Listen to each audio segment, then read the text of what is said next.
Bapak Ibu Saudara sekalian, kalau ada sesuatu yang belum beres, jangan teruskan persekutuan ini malam hari ini. Pergi minta salah satu kawan mendoakan terlebih dahulu.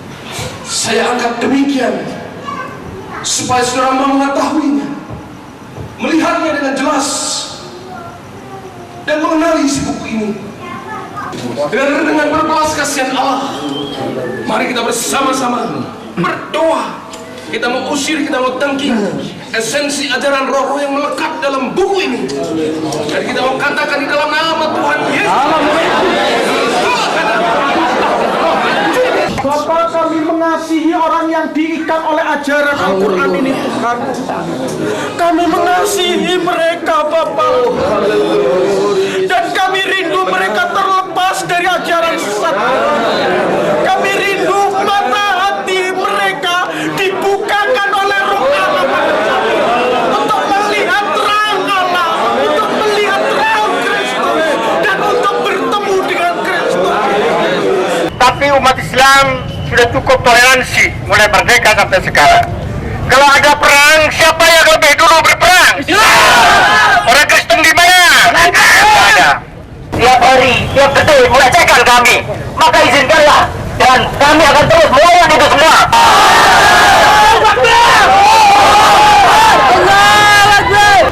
Untuk menghadapi melecehkan umat Islam, sebagai imam kami. Tapi kalau kami dilecehkan, tidak terima dunia sampai akhir, nyawa pun saya bagi taruhan.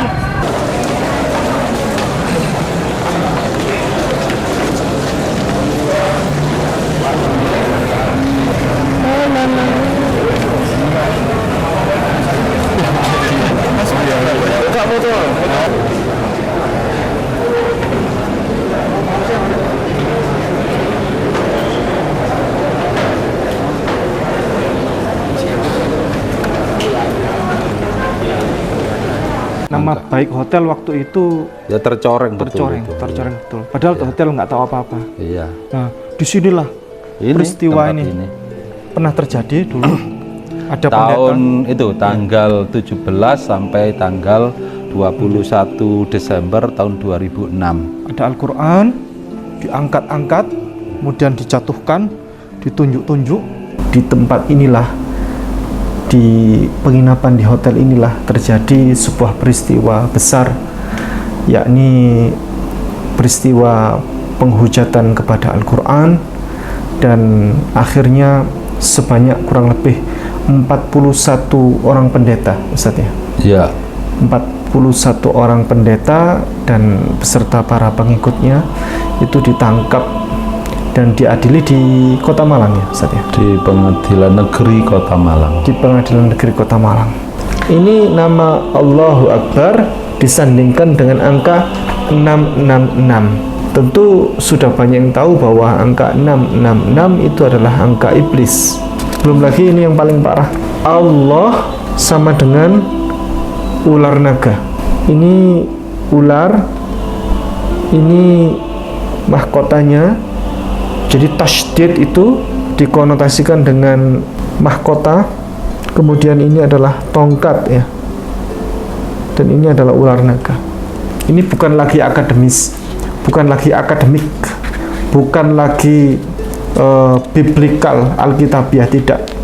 Ini sudah benar-benar menghujat nama Allah, menistakan nama Allah Subhanahu wa ta'ala. Alhamdulillahirabbil alamin. Ayat tersebut mengartikan adanya dua Tuhan, Ilah dan Rabb. Alhamdulillahi rabbil alamin. Dua katanya, ada dua Tuhan. Di mana mendefinisikan seperti ini dari mana, gitu kan? Tidak pernah ada ulama satupun di dunia ini yang mendefinisikan makna Alhamdulillahirabbil alamin sebagai dua Tuhan.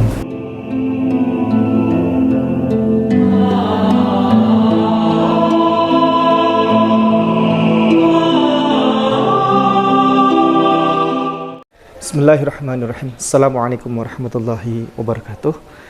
Alhamdulillah, sore hari di Kota Batu, Malang ya, Jawa Timur, dan di hotel inilah peristiwa penghujatan kepada Al-Quran itu pernah terjadi di sini, di ruangan ini. Ya, ini ruangannya. Sebetulnya hotel ini dirugikan, Ustaz, Sangat dirugikan. karena pihak penyelenggara dari kegiatan penghujatan terhadap Al-Quran itu tidak menginformasikan kepada pihak hotel bahwa di kegiatan ini, di ruangan ini Ada. diselenggarakan kegiatan seperti itu. Iya. Sebenarnya itu kan hanya training sebagaimana biasa. Iya. Ya, training doa. Iya.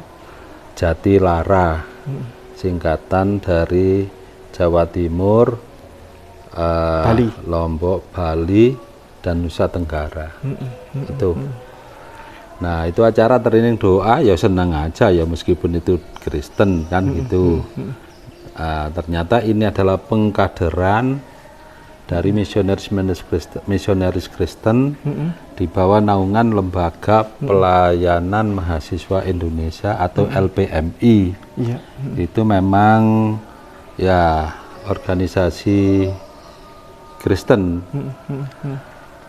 Dan itu ya training ya biasa kan di hotel ya manapun juga ya nggak ada masalah, tapi ternyata ada unsur penghujatan terhadap Al-Quran itu. Nah, akhirnya pihak hotel ya merasa sangat amat dirugikan. Dan karyawannya sempat ini ya, Ya, kasihan. kasihan juga.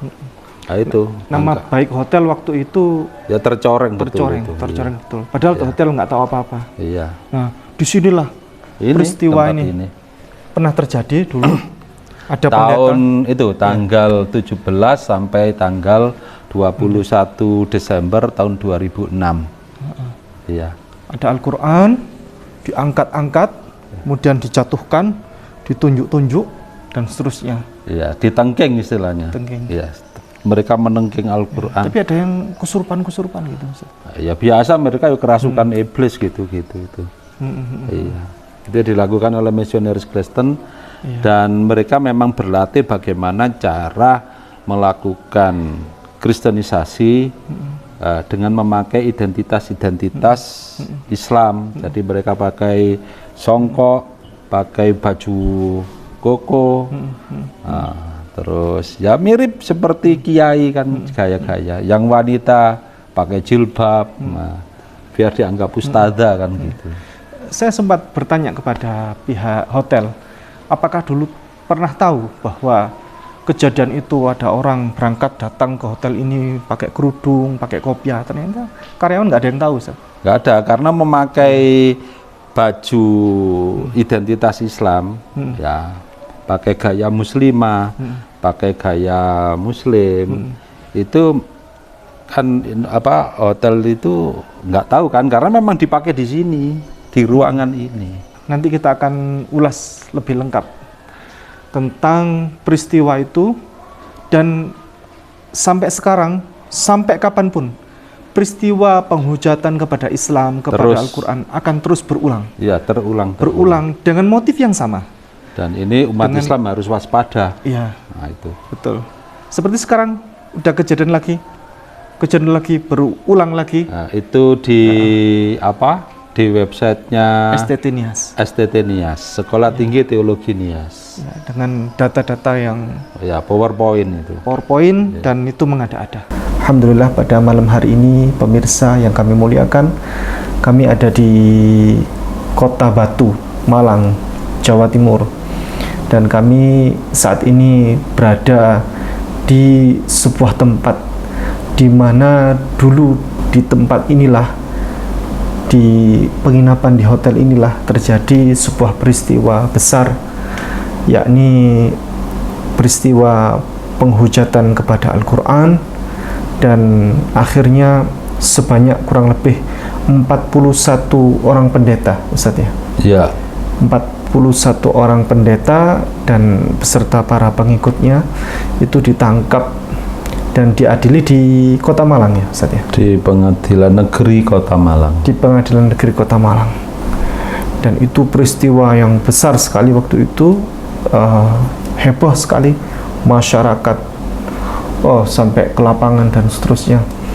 Begini pemirsa yang kami muliakan, penghujatan, penghinaan, pembusukan terhadap Allah, terhadap Rasulullah Muhammad, terhadap Al-Quran, terhadap Islam itu akan berkelanjutan, akan berulang terus hingga hari kiamat, dan polanya tentu sama. Polanya yaitu itu saja. Materinya tetap aja. Materi tetap saja. Iya. Jadi dulu Ustadz Insan Mokoginta pernah membuat buku terakhir itu judulnya Pembelaan Spektakuler Mu'alaf untuk Islam.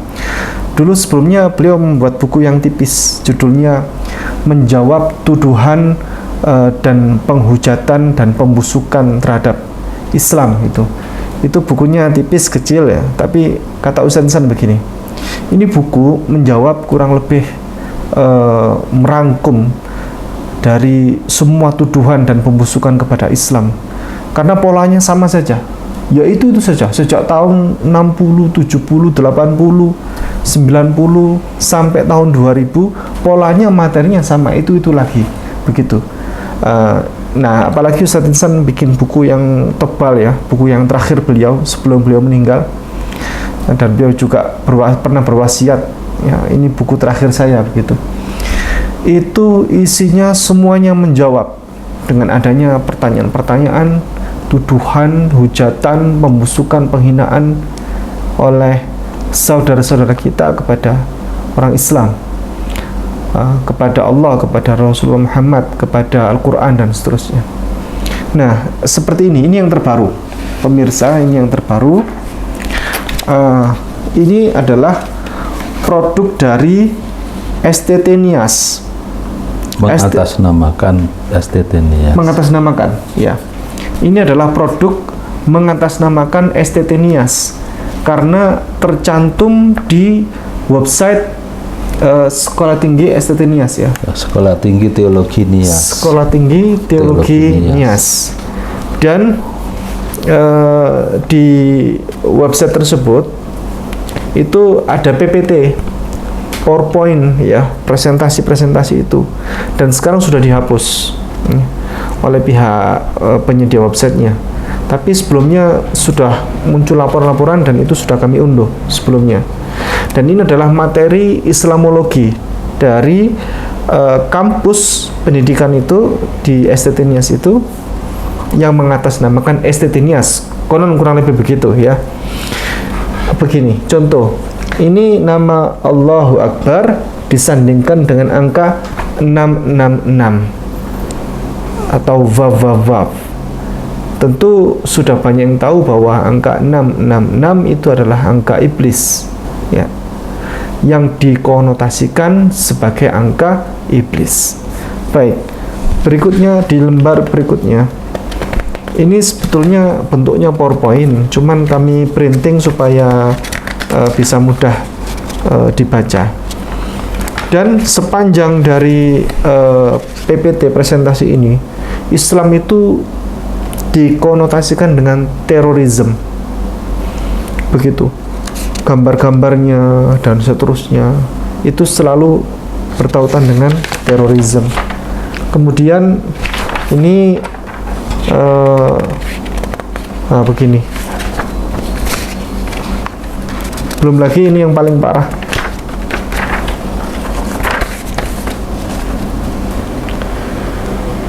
Allah ya, dia pakai O, sama dengan ular naga.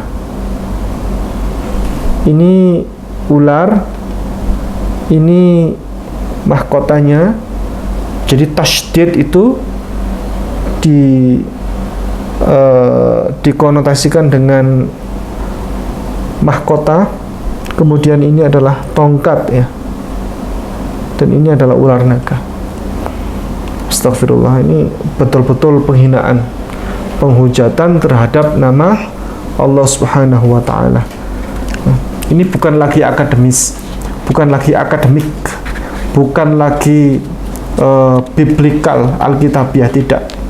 Ini sudah benar-benar menghujat nama Allah, menistakan nama Allah Subhanahu wa ta'ala, dan seterusnya. Ini banyak lagi nih. Singkat saja. Dan ini untuk jawaban-jawaban ini kita akan ada di sesi lain bersama Ustadz Masyud.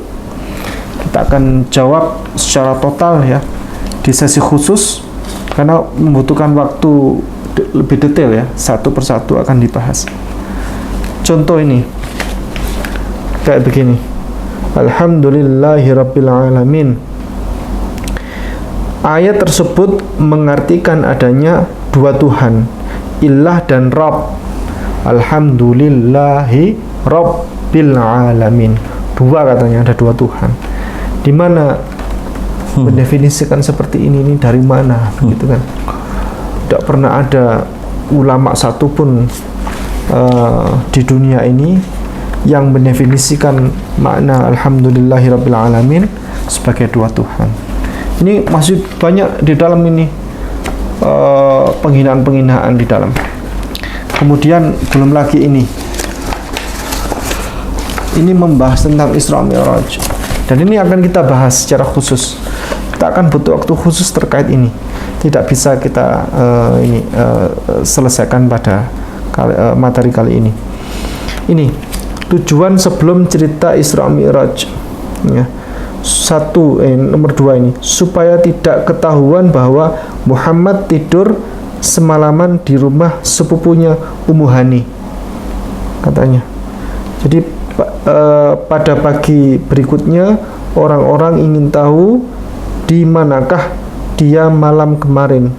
Beberapa orang rupanya telah mengetahui bahwa sore sebelumnya Muhammad memasuki rumah Ummu Hani. Bla bla bla bla bla. Ini penghinaan ini pokoknya. Sejarahnya dari mana dia? Sumber sejarahnya dari mana? Mengarang-arang cerita yang tidak ada landasannya. Baik, pola penghinaan-penghinaan seperti ini itu akan berlanjut. Dan kita akan membahas tentang ini, sebuah kejadian yang lalu di tempat ini dulu 41 orang pendeta dan misionaris ditangkap dan diadili di Kota Malang. Dan ini mudah-mudahan bisa menjadi pelajaran bahwa perbandingan agama boleh, yang tidak boleh adalah penistaan agama. Jadi perbandingan agama itu adalah dengan cara Alkitabiah, ada dalilnya, kita ada landasannya. Setiap kali kita menyampaikan materi harus ada landasan, harus ada datanya, Alkitabiah. Yang tidak boleh adalah penistaan agama. Baik, bersama Ustadz Masyhud kita akan mulai. Assalamualaikum warahmatullahi wabarakatuh. Waalaikumsalam warahmatullahi wabarakatuh. Alhamdulillah, sehat Ustadz? Alhamdulillah sehat. Ustadz Masyhud ini adalah salah satu orang saksi sejarah, saksi utama di dalam peristiwa penangkapan 41 orang pendeta dan misionaris Kristen di Kota Malang pada waktu itu. Bagaimana cerita sesungguhnya? Kita tanyakan kepada Ustadz Masyhud. Ustadz, itu kronologinya bagaimana Ustadz waktu itu? Ya, yang jelas itu di backdropnya itu ya, waktu mereka melakukan penistaan dan penghujatan terhadap Al-Quran, itu ditulis training doa Jatilara, dan itu dilaksanakan acara itu tanggal 17 sampai tanggal 21 Desember tahun 2006. Oh, berhari-hari berarti itu? Ya, mereka ada di hall hotel ini, dan ya dari pihak hotel, manajemen hotel kan nggak tahu ternyata hotelnya dipakai untuk menghujat. Hotelnya tidak salah, hotelnya tidak tahu apa-apa, malah marah setelah tahu itu kan.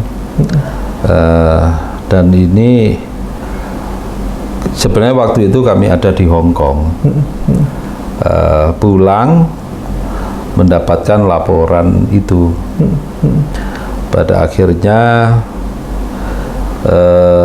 kita berkoordinasi agar tidak terjadi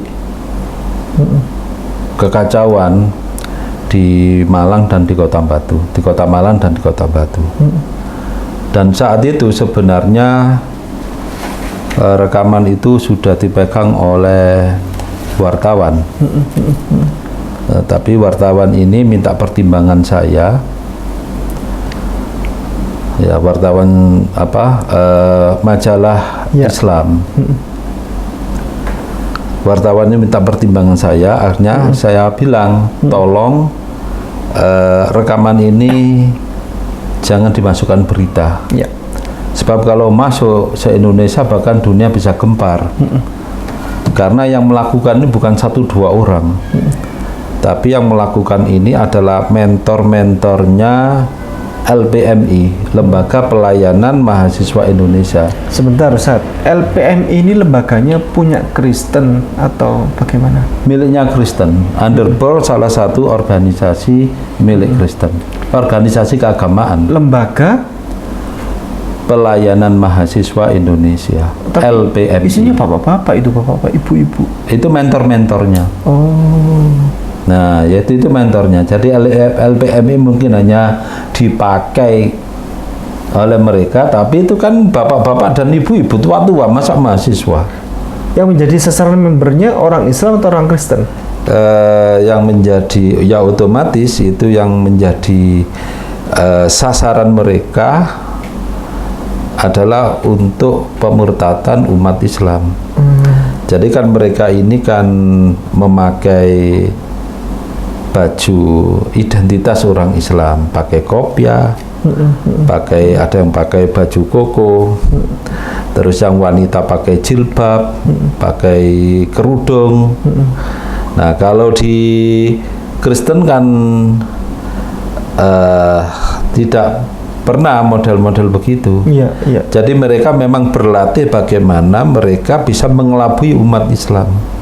Iya. Saya tanya ke pihak karyawan hotel, apakah mereka datang itu memang datang dari luar itu dengan mengenakan baju koko, surban, pakai kopiah, peci, terus kemudian perempuan pakai jilbab? Enggak katanya. Enggak. Jadi baru di dalam gedung itu baru mereka mengenakan itu. Iya. Nah, itu pelatihannya mungkin seperti itu. Ya, memang itu dilatih untuk bagaimana berpakaian yang berpakaian identitas Islam itu. Dan ini sebelumnya memang sudah terjadi, dan ini tampaknya dianggap efektif untuk memurtadkan umat Islam. Daripada mereka di masa Belanda dulu, pihak Kristen itu melakukan kristenisasi melalui alam pikiran Barat. Ternyata dari hasil evaluasi itu tampaknya ya kurang tepat, sebab perbandingannya saja Islam menyebar di Indonesia itu dalam waktu relatif singkat menjadi agama yang dianut oleh mayoritas penduduk Nusantara dalam waktu yang relatif singkat. Sedangkan apakah itu Portugis, terutama Belanda? Kalau Portugis kan membawa ke Indonesia agama Katolik. Kalau Belanda membawa agama Protestan. Ternyata dalam waktu sekian ratus tahun dijajah oleh Belanda, di mana Belanda ini juga membawa misi 3G and Gold Glory Gospel kan itu, atau 3M, Mercenary, Military, and Missionary kan itu. Awalnya apa tadi Ustaz? M-nya pertama? 3M itu yang pertama mercenary, perdagangan. Military sama dengan glory, kejayaan secara militer. Kemudian ketiga missionary, artinya kristenisasi. Ternyata dalam waktu yang lumayan panjang, ya 300. Nggak berhasil. Itu hanya berapa persen dari penduduk Nusantara yang beragama Kristen, dibandingkan oleh penyebaran Islam dalam waktu relatif singkat sudah dianut oleh mayoritas penduduk. Nah, ini kan dikaji oleh mereka. Kalau penyebaran Kristen melalui alam pikiran Barat, jelas gagal. Alam pikiran mereka kayak apa? Ustaz? Cara berpakaian, Cara berbusana. ya, terus cara apa budayanya, itu cara budaya dan lain-lain gagal. Lah oleh karena itu kemudian mereka berupaya melakukan kristenisasi melalui alam pikiran orang Islam. Di antaranya budayanya itu diikuti, termasuk cara berpakaian, termasuk pakai istilah-istilah. Nah, itu. Nah, di antara cara berpakaian dan cara istilah ketika mereka biasanya puji Tuhan, kemudian diubah alhamdulillah. Mereka biasanya kalau mengatakan salam dulu, selamat sore, selamat bukan shalom dulu. Shalom itu kan baru-baru aja di Indonesia. Dulu itu kan mereka selamat pagi, selamat sore, lah kemudian mereka mencoba mengucapkan assalamualaikum. Itu diantaranya. Dan ternyata menurut mereka cara ini efektif untuk memurtadkan umat Islam. Itu. Nah, kalau sudah mereka ini bisa diterima oleh masyarakat Islam karena cara berpakaian dan cara pengucapan dengan istilah-istilah Islam itu, ya pada akhirnya umat Islam akan dimurtadkan. Oh, kayak yang bahasa Ustadz Insan Mokoginta tuh ya, kristenisasi bergaya Islami itu. Betul. Jadi melalui alam pikiran. Sehingga kalau kita men-tracing di masa lama, ketika mayoritas umat Islam Indonesia lebih akrab dengan tulisan Arab Pegon kalau yang bahasa Jawa, kemudian ada Arab Melayu yang sampai sekarang di Malaysia kan dipakai itu. Nah, mereka juga menerbitkan kitab suci mereka, ya Bible, ke dalam bahasa Melayu yang tulisannya tulisan Arab Melayu. Itu sudah diterbitkan tahun 1826. Ya. Dan itu Lembaga Alkitab Indonesia itu menyimpan itu. Masih menyimpan. Mengapa pakai tulisan? Biar itu dianggap memakai alam pikiran dan bahasa-bahasa orang Islam di Nusantara ini. Itu diantaranya begitu. Sampai kemudian mereka juga mempelajari Islam lewat orientalis, di mana di situ mencoba mencari celah-celah Islam, cerita-cerita tentang Islam yang kemudian dipakai untuk memurtadkan umat Islam, termasuk dengan bahasa-bahasa seperti apa yang dilakukan oleh pihak-pihak Kristen, terutama diantara ya ada yang mengatasnamakan STT Nias ini. Kita nanti juga melihat bagaimana respon dari pihak STT Nias setelah tahu kejadian seperti ini. Apakah itu memang betul dari STT Nias atau ada pihak yang mengatasnamakan STT Nias itu. Tapi yang jelas tentang penghujatan di hotel ini dulu itu sebagai upaya untuk itu. Dan dari para mentor-mentor LPMI ini juga mencoba meyakinkan diri seakan-akan bahwa memang Al-Quran itu adalah bukan produk dari Tuhan. Itu makanya mereka seperti kesurupan iblis kan begitu kan, nggak karu-karuan itu.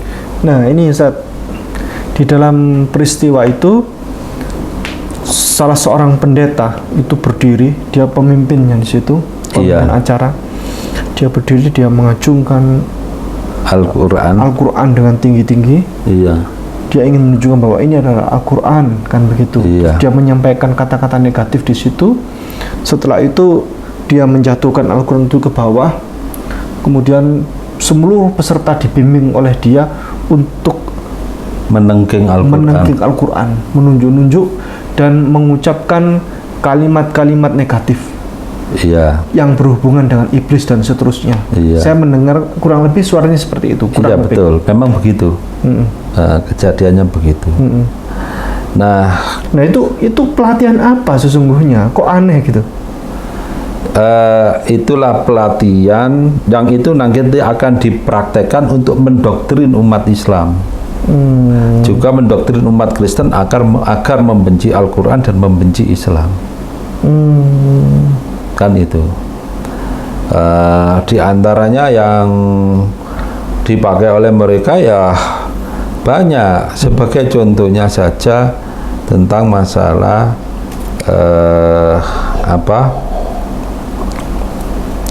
masalah pernikahan Nabi. Kemudian juga di antaranya masalah poligami. Ini ada jawabannya semua ya, pemirsa. Semua hujatan-hujatan, pertanyaan-pertanyaan tentang itu ada jawaban semua. Tapi pada momen kali ini disclaimer-nya kita lagi tidak membahas tentang jawaban itu. Ada sesi yang lain. Nanti pada sesi lain, iya. Tapi yang jelas ini hujatan-hujatan yang sebenarnya sangat berbahaya bagi mereka sendiri. Sebab apa? Nanti akan dibantah oleh umat Islam, di mana bagaimanapun juga membantahnya itu juga sekaligus mengungkap tentang kitab suci mereka. Bagaimanapun juga. Nah, kalau dikatakan seperti mereka mengatakan Nabi Muhammad itu doyan, mohon maaf ya, mereka nyebutnya doyan wanita. Lah, padahal dalam kitab suci mereka disebutkan bahwa Raja Salomo atau Raja Sulaiman itu istrinya 700, gundiknya 300. 1000. Ya, pas 1000. Terus ada juga bahwa orang Islam katanya bertauhid, ternyata mereka menyembah batu. Kan itu, menyembah batu bata dan lain-lain. Tapi mereka nggak sadar bahwa di dalam kitab suci mereka, terutama yang perjanjian lama, itu banyak disebutkan misbah. Bahkan sampai sekarang orang-orang Yahudi itu kan berdoa, membaca kitab sucinya di Wailing Wall. Tapi mereka nggak pernah itu membahas itu. Iya, padahal kan sama. Iya. Nah, bahkan mereka mengatakan sebenarnya hujatan-hujatan yang ada di di websitenya STT Nias ini sebenarnya sudah dulu juga ada banyak ya, diantaranya, dan ini tampaknya mewarisi dari Nehemia Christian Center ini. Nah, seperti dikatakan ya, mereka juga mengutip Al-Quran kan sekarang, bahwa Nabi Muhammad itu selalu berdosa sehingga setiap malam minta ampunan kepada Allah 100 kali. Kan itu banyak sekali itu. Jadi ini jadi hujatan-hujatan itu merupakan ajaran untuk mendoktrin. Itu. Dan ini banyak sekali. Ya, itu sampai mereka mengatakan ya memakai ayat-ayat Al-Quran kan. Di antaranya itu kan innama Isa bin Maryam, nah, ruhullah wa kalimatuhu. Ya. Lah yang lebih lucu lagi itu kan kalau di surat Al-Maidah ayat 72 disebutkan laqad kafarul ladzina qalu innallaha huwal masihu ibnu Maryam. Kan itu dipakai, katanya memang umat Islam tidak ngerti teologinya Kristen. dalam teologi Kristen, dalam keimanan Kristiani, tidak pernah orang Kristen menyembah Yesus sebagai anak Maria. Kalau Yesus anak Maria, itu adalah Yesus sebagai manusia. Yang disembah oleh orang-orang Kristen itu adalah Yesus putra Allah. Lah, kalau mereka mengatakan menyembah Yesus putra Allah sebagai kodrat ilahiyahnya, justru ini yang dikutuk oleh Allah. Malah di surat, nah itu kan Bambang Nurseno kan juga sering mengatakan itu juga. Padahal di surat At-Taubah ayat 30 itu kan jelas. Wa qalatil yahudu Uzairun ibnullah wa qalatin nasara al-masih ibnullah. Orang-orang Yahudi menyatakan Uzair putra Allah. Orang Kristen menyatakan bahwa Al-Masih Isa itu adalah putra Allah. Lah, ini nggak pernah dibahas oleh mereka. Di situ malah dikatakan oleh Allah, itulah ucapan mereka yang dengan mulut mereka. Maksudnya kan itulah ucapan mereka yang asal bunyi. Kan itu ucapan yang asal bunyi. Mereka itu meniru keyakinan orang-orang kafir purba.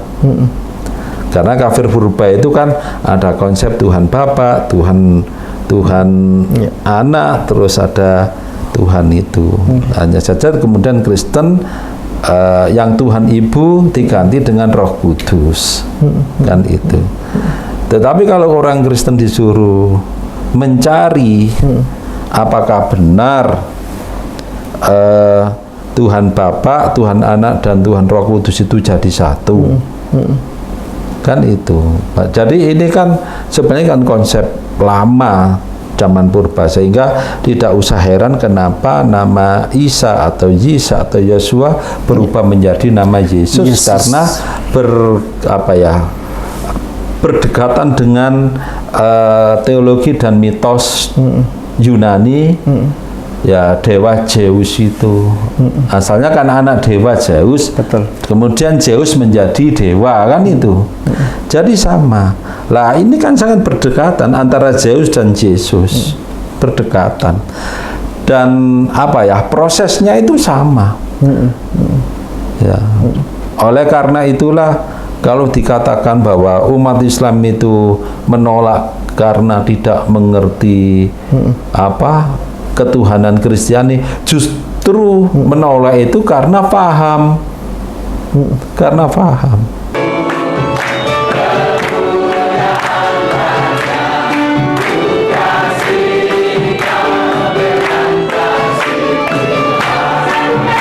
Malam hari ini Bapak Ibu Saudara sekalian, kalau ada sesuatu yang belum beres, jangan teruskan persekutuan ini malam hari ini. Pergi minta salah satu kawan mendoakan terlebih dahulu. Saya angkat demikian supaya saudara mengetahuinya, melihatnya dengan jelas, dan mengenali isi buku ini. Dan dengan berbelas kasihan Allah, mari kita bersama-sama berdoa. Kita mau usir, kita mau tangkis esensi ajaran roh-roh yang melekat dalam buku ini. Dan kita mau katakan di dalam nama Tuhan Yesus. Bapak, kami mengasihi orang yang diikat oleh ajaran Al-Quran ini, Tuhan. Kami mengasihi mereka, Bapak. Dan kami rindu mereka terlepas dari ajaran sesat. Kami rindu mata hati mereka dibukakan oleh Roh Allah untuk melihat terang Allah, untuk melihat terang Kristus, dan untuk bertemu dengan Kristus. Tapi umat Islam sudah cukup toleransi mulai merdeka sampai sekarang. Kalau ada perang, siapa yang lebih dulu berperang? Orang Kristen di mana? Ada. Tiap hari, tiap detik melecehkan kami. Maka izinkanlah, dan kami akan terus melawan itu semua.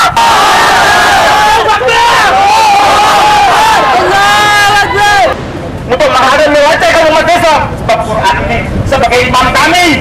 Tapi kalau kami dilecehkan, tidak terima dunia sampai akhir, nyawa pun saya bagi taruhan.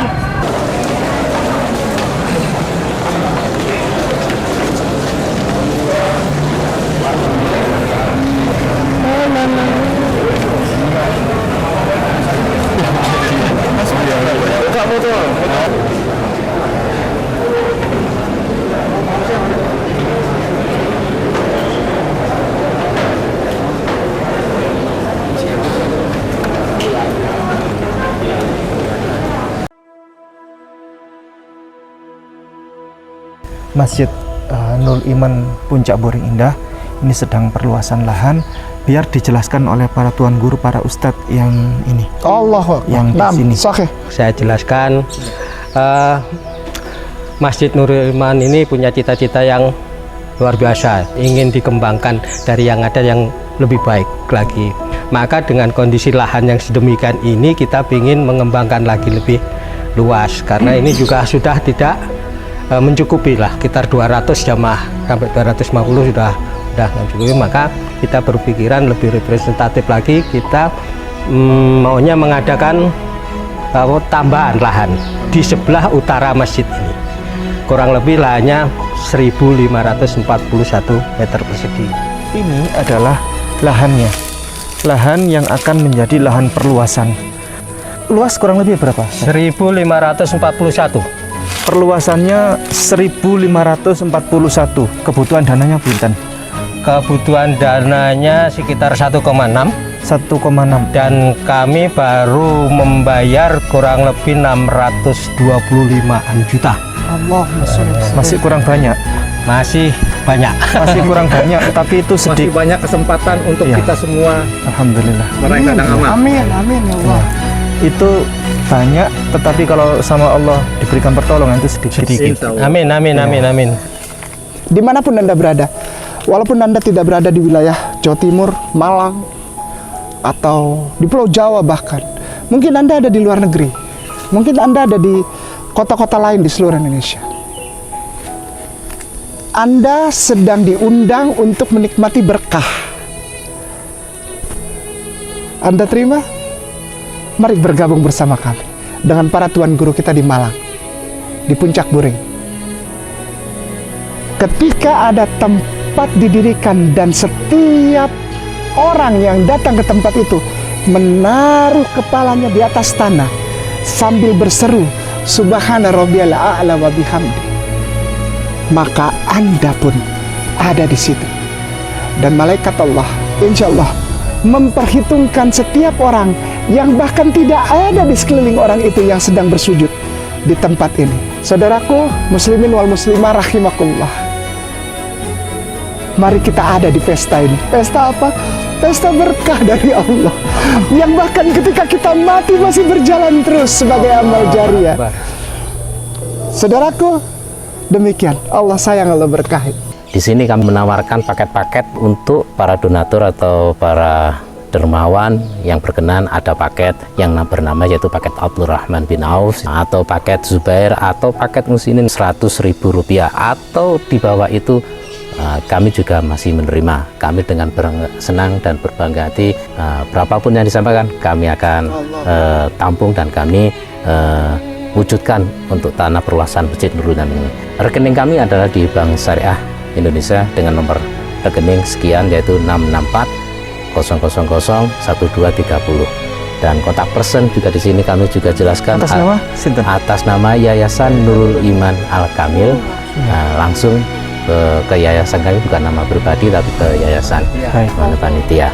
Mungkin info jelas atau transfer atau pengiriman dan lain-lain, ada nama di sini, yaitu pertama Pak Haji Cahyo, terus saya sendiri Muhammad Mansur, Pak Haji Edi, Pak Haji Muhammad Iqbal, Pak Haji Saiful Ahyar.